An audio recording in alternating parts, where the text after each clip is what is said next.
बच्चों नमस्कार। आज कक्षा 12 भौतिक विज्ञान के पहले पाठ से बहुविकल्पी प्रश्न को हल करेंगे। तो पहला प्रश्न है, धनावेशित वस्तुओं में होती है। तो धनावेशित वस्तुओं में इलेक्ट्रॉनों की कमी होती है, क्योंकि इलेक्ट्रॉनों के स्थानांतरण से ही आवेश उत्पन्न होता है। यदि इलेक्ट्रॉन आएंगे तो ऋणावेशित होगी वस्तु, यदि इलेक्ट्रॉन जाएंगे तो धनावेशित होगी वस्तु। अगला प्रश्न है, ऋणावेशित वस्तुओं में होती है। ऋणावेशित वस्तुओं में जैसे कि अभी बताया कि ऋणावेश कब उत्पन्न होता है, इलेक्ट्रॉनों की अधिकता की वजह से होता है, इसलिए इसमें ऑप्शन होगा इलेक्ट्रॉनों की अधिकता की वजह से। बी नंबर ऑप्शन सही होगा। अगला प्रश्न है, दो समरूप धातु के गोलों को क्रमशः +Q तथा -Q आवेश दिए गए हैं, इनके द्रव्यमान में क्या संबंध होगा? तो इसमें बी ऑप्शन देखिए, ये सही है। बी ऑप्शन, धनावेशित गोले का द्रव्यमान ऋणावेशित गोले के द्रव्यमान से कम होगा, क्योंकि ऋणावेशित आवेश तभी उत्पन्न होगा, यानी चालक पर ऋणावेशित आवेश तभी आएगा जब उस पर इलेक्ट्रॉन आएंगे, और इलेक्ट्रॉन आने का मतलब इलेक्ट्रॉन जब आएंगे तो उनका द्रव्यमान भी उसमें ऐड होगा, इसलिए उसका द्रव्यमान ज़्यादा हो जाएगा।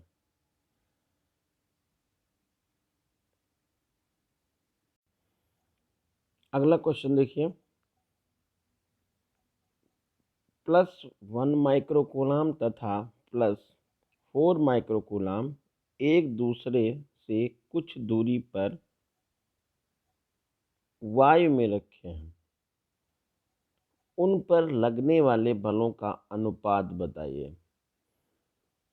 तो इन पर लगने वाला बल 1:1 में होगा, यानी कि इनका अनुपात समान होगा, क्योंकि आवेश का जो मान है वो समान होगा। इनके बीच में पारस्परिक बल होता है, ये आवेश की मात्रा पर के अनुसार बढ़ता नहीं है। अगला क्वेश्चन है, किसी विद्युत रोधी कुचालक पदार्थ का परावैद्युतांक K का मान हो सकता है। तो कुचालक पदार्थ का परावैद्युतांक, यानी कोई विद्युत रोधी पदार्थ होगा उसका परावैद्युतांक 1 से ज़्यादा होगा, यानी कि 6.0 आंसर होगा।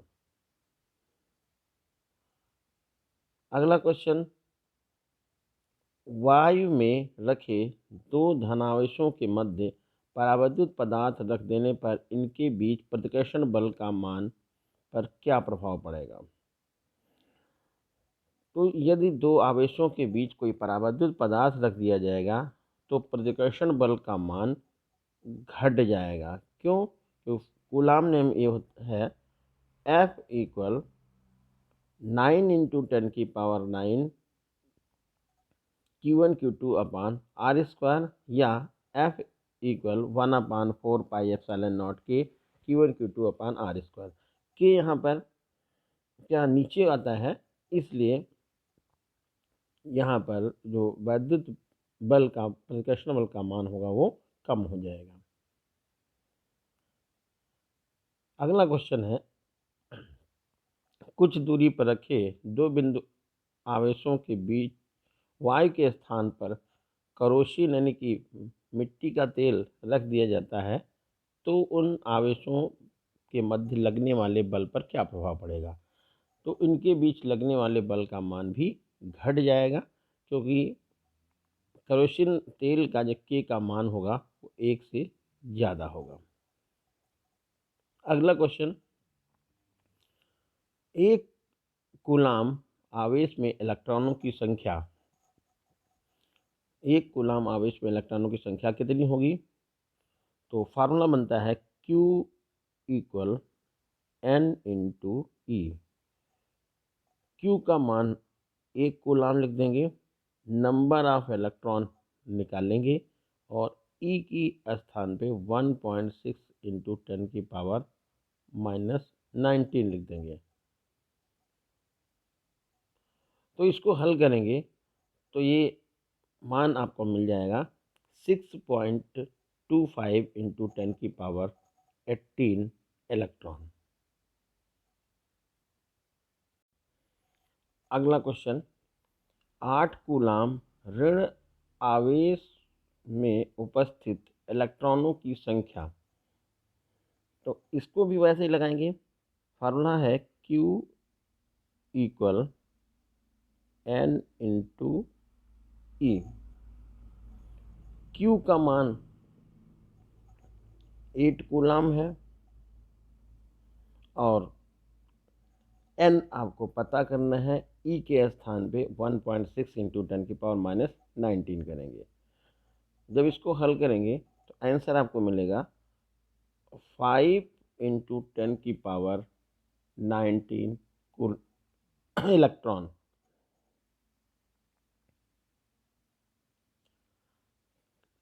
अगला प्रश्न, वैद्युत क्षेत्र की तीव्रता का मात्रक होता है।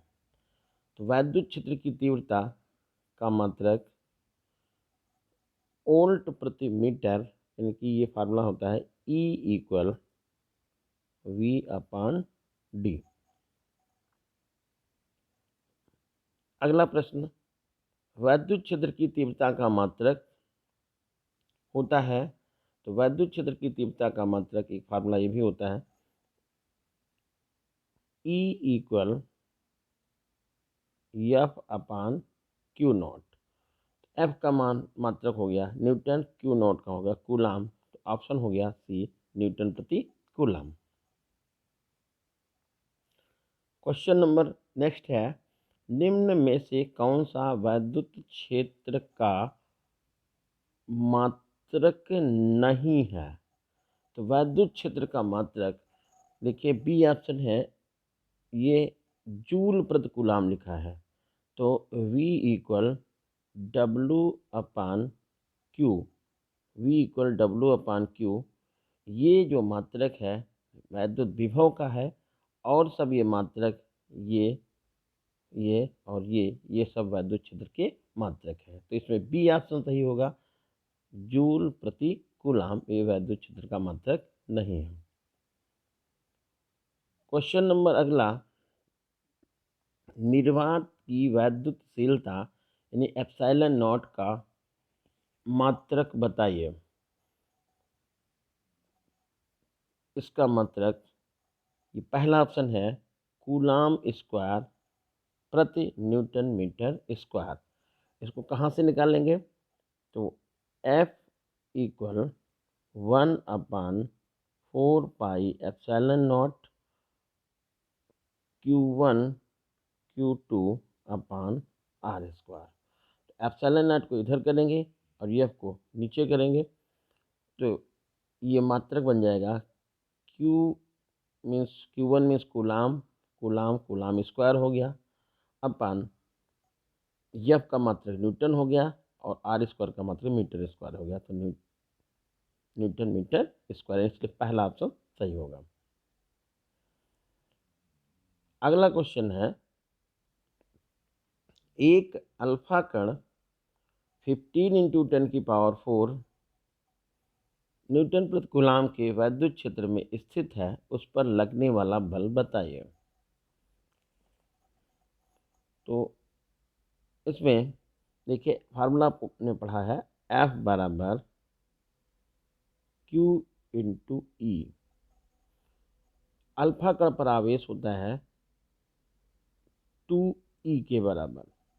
F का मान पता करना है, Q के स्थान पे 2E लिख देंगे और E के स्थान पे ये मान नोट करेंगे। E का मान 1.6 इंटू 10 की पावर माइनस का 19 होता है।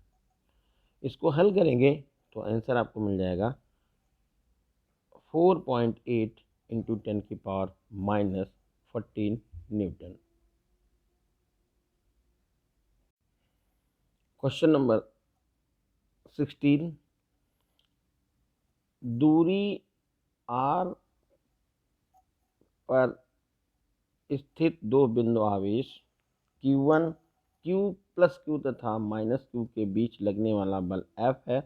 यदि एक आवेश स्थिर हो और दूसरा आवेश उसके चारों तरफ R त्रिज्या के वृत्त में चक्कर लगाए या चक्कर काटे तो कितना कार्य करना होगा।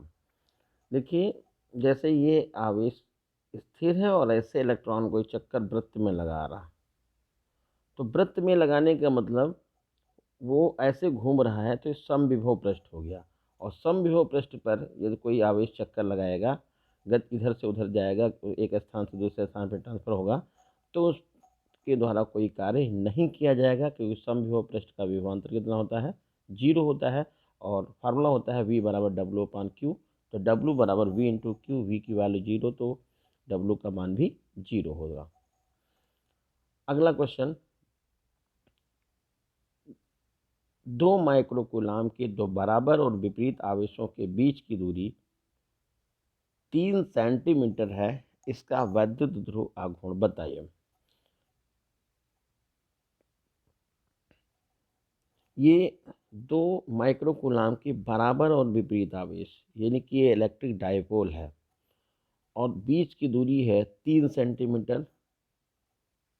लगने वाला बल निकालना है, बल आघूर्ण वैद्युत ध्रुव का आघूर्ण निकालना है, यानी P। तो फार्मूला है P बराबर equal Q into 2L, Q into 2L। Q का मान दिया है 2 माइक्रोकूलाम और 2L ध्यान रखना है, यहाँ पर 2L का मान है 3 सेंटीमीटर, यानी कि 3 गुणे 10⁻²। जब इसको हल करेंगे तो ये आंसर मिल जाएगा, second number 6.0 into 10⁻⁸ coulomb metre. अगला क्वेश्चन भी इसी तरह का है। 2 कूलाम के बराबर और विपरीत आवेशों के बीच की दूरी 0.04 मीटर है, निकाय का वैद्युत ध्रुव आघूर्ण बताइए। तो ये भी इलेक्ट्रिक डायपोल हुआ, क्योंकि 2 कूलाम के बराबर और विपरीत आवेश रखे हैं 2L, ये 2L दिया हुआ है, तो फार्मूला इसमें भी वही लगाएंगे, P equal Q into 2L। Q के स्थान पे 2 लिख देंगे, 2L के स्थान पे 0.04 मीटर लिखेंगे और इसको हल करेंगे तो ये आंसर आपको मिल जाएगा 8 इंटू 10⁻², यानी ऑप्शन नंबर 2 सही होगा, कूलाम मीटर। अगला क्वेश्चन 19, 5 कूलाम आवेश के दो बराबर और विपरीत आवेशों के बीच की दूरी 5 सेंटीमीटर है, इनका वैद्युत ध्रुव आघूर्ण बताइए। तो ये भी प्रश्न इलेक्ट्रिक डायपोल का ही है। इसमें भी Q की वैल्यू 5 है और 2L की वैल्यू है 5 सेंटीमीटर। तो P equal Q into 2L लिखेंगे, Q का मान 5 लिख देंगे और 2L के स्थान पे 5 इंटू 10⁻² लिखेंगे। मल्टीप्लाई करेंगे तो पहला ऑप्शन इसमें सही हो जाएगा, 25 इंटू 10⁻² कूलाम मीटर। अगला प्रश्न 20 नंबर, एक वैद्युत क्षेत्र विक्षेपित कर सकता है, वैद्युत क्षेत्र विक्षेपित कर सकता है, वैद्युत क्षेत्र आवेशित कणों को विक्षेपित कर सकता है। तो इसमें देखिए, आवेशित कण केवल अल्फा कण है और इन पर किसी पर कोई चार्ज नहीं है, तो इसलिए ऑप्शन सही हो जाएगा तीसरा। क्वेश्चन नंबर 21, इलेक्ट्रॉन की आवेश एवं संहति का अनुपात बताइए। इलेक्ट्रॉन के आवेश और संवेग का अनुपात, इस यानी कि E/m,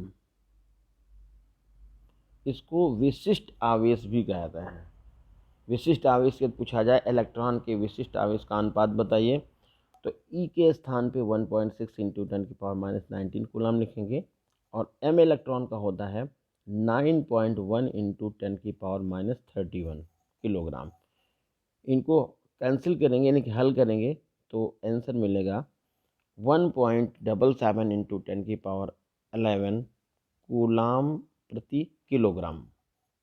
तो इस तरह से ऑप्शन सही हो जाएगा फर्स्ट। अगला क्वेश्चन 22, एक इलेक्ट्रॉन विद्युत क्षेत्र में अभिलंबोत प्रवेश करता है तो इसका गमन पथ कैसा होगा, यानी कि उसका पथ कैसा हो जाएगा। तो कोई भी आवेशित कण यदि विद्युत क्षेत्र में अभिलंबोत प्रवेश करेगा तो उसका पथ परवलयाकार हो जाएगा, यानी ऑप्शन सही होगा डी। अगला क्वेश्चन है 23, विद्युत क्षेत्र ई विद्युत ध्रुव आघूर्ण P पर लगने वाले बल आघूर्ण यानी कि टाउ का मान बताइए। तो ये ध्यान रखना है, ये बी ऑप्शन सही होगा, टाउ बराबर P vector cross E vector. तो इस तरह से ऑब्जेक्टिव क्वेश्चन हमने कराए हैं। शायद उम्मीद है कि आपको ये समझ में आ गए होंगे। नेक्स्ट वीडियो में और आगे देखेंगे। धन्यवाद।